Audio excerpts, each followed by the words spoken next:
యేసుక్రీస్తును మరలా సిలువ వేస్తున్నారట. ఎవరు?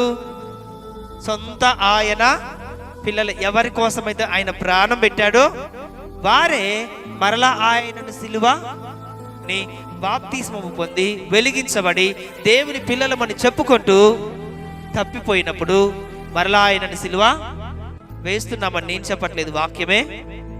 అంటే ఈ లెక్కన యూదులు ఒక్కసారే సిలువ వేశారు, రోమా సైనికులు ఒక్కసారి అప్పగించారు, రోమా సైనికులు ఒక్కసారే శ్రమ పెట్టారు. కానీ మనము ప్రతిరోజు ఆయనను సిలువ వేస్తున్నాం, ప్రతిరోజు ఆయనను శ్రమకు అప్పగిస్తున్నాం, ప్రతిరోజు మనం ఆయనను అవమానపరుస్తున్నాము కదండి. మరలా సిలువ వేయచ్చు, మరలా నువ్వు తప్పిపోయిన ప్రతిసారి, నీవు పాపము చేసిన ప్రతిసారి, దేవునికి విరోధమైన పని చేసిన ప్రతిసారి నీవు మరలా ఆయనను సిలువకు వేస్తూ బాహాటముగా ఆయనను అవమానపరుస్తున్నావు.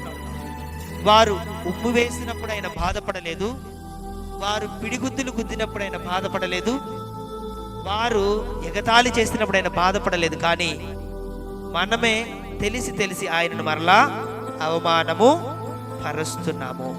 దేవుని పిల్లలారా, ఒక్కసారి ఈ మాటను, ఈ వచనాన్ని మనం జ్ఞాపకం చేసుకుందాం. ఎన్ని గుడ్ ఫ్రైడేలు, ఎన్ని ఈస్టర్లు, ఎన్ని క్రిస్మస్లు. యూదులైతే ఒక్కసారే, రోమా సైనికులు ఒక్కసారే ఆయనను సిలువనెక్కించారు. కానీ నీవు నేను ప్రతిరోజు యేసయ్యను సిలువ వేస్తూనే ఉన్నాం, అవమానపరుస్తూనే ఉన్నాం. ఆయన పేరు పెట్టుకొని, ఆయన నామము పెట్టుకొని, ఈ బైబిల్ పట్టుకొని ఆయన పిల్లలమని చెప్పుకొని మనము చేసే పనులు, మనం తిరుగుడు కానీ, మాట్లాడే మాటలు కానీ, మన క్రియలు కానీ ఆయనను బహిరంగంగా అవమాన పరుస్తున్నాయి. ఆయనని సిలువ వేస్తున్నాం. మారు మనసు పొందుదాం. ఆమేన్. నేను అంటాను, లోకంలో వాళ్ళు కాదు కావాల్సింది మారు మనసు. దేవుని పిల్లలుగా మనకే మొదట మారు మనసు కావాలి. హల్లెలూయా. ఎవరు మారాలి? లోకంలో ఉన్నవారు మారాలా? నీవు మారాలా? మనం మారాలి. ఎందుకంటే యూదులు ఒక్కసారే సిలువ వేశారు, ఆయనని ఒక్కసారే గాయపరిచారు, ఒక్కసారే అవమానపరిచారు.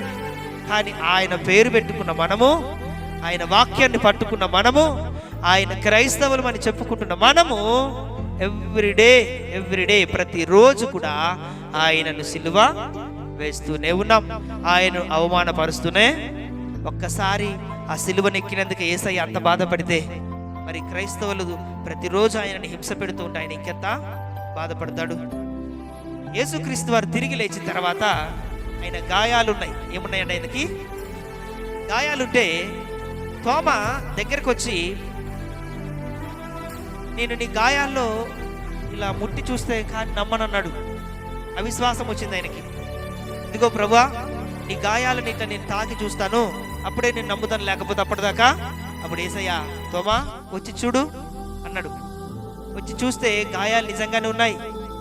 నా ప్రభువా, నా దేవా అని గుండెలు బాదుకుంటూ ఏడ్చాడు. వెంటనే, అయ్యో నేను అవమానించానే, అయ్యో నిన్ను అనుమానించానే, నువ్వు నా కోసం ప్రాణం పెట్టి తిరిగి లేస్తే అవమానించానే అని, అయ్యో నా దేవా నా ప్రభువా అని ఏడ్చాడు. ఈ రోజున మనము ఎవ్రీడే ప్రతిరోజు యేసయ్యని అవమానిస్తూనే ఉన్నాం, అనుమానిస్తూనే ఉన్నాం. నేను ఒక్కసారి తోమ అవిశ్వాసంలోకి వెళ్ళాడు, ఒక్కసారి తిరిగి వచ్చాడు. కానీ మనము ప్రతిరోజు అవిశ్వాసంలోకి వెళ్ళిపోతున్నాం. మనం ఎంత గాయపరుస్తున్నాం యేసయ్యని, మనం ఎంత గాయాలను రేపుతున్నాం ఆయనవి. ఎబ్రీ పత్రిక 6వ అధ్యాయము 1వ వచనము.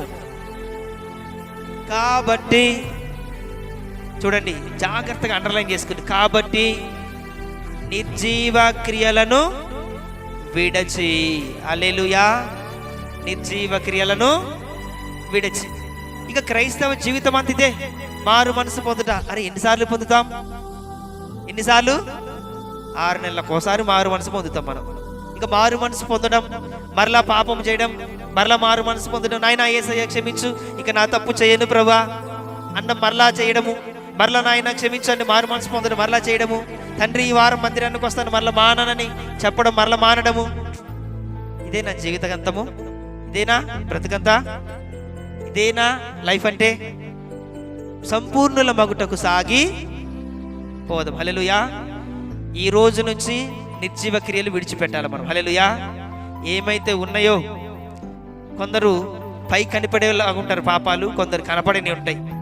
కొందరు కనపడే విధంగా ఉంటారు, కొందరు కనపడకుండా. ఏం చేద్దాం? చూసినా చూడకపోయినా, తెలిసినా తెలియకపోయినా దేవుడికి అన్నీ తెలుసు. అన్నీ విడిచిపెడతాము. మానుకొని సంపూర్ణుల మగుటకు సాగిపోకు. ఏం చెయ్యి? సాగిపోవడానికి దేవుడు మన కొరకు ప్రాణము. అలా నువ్వు సాగిపోతే ఇంకా నువ్వు సిలువ వేయవు.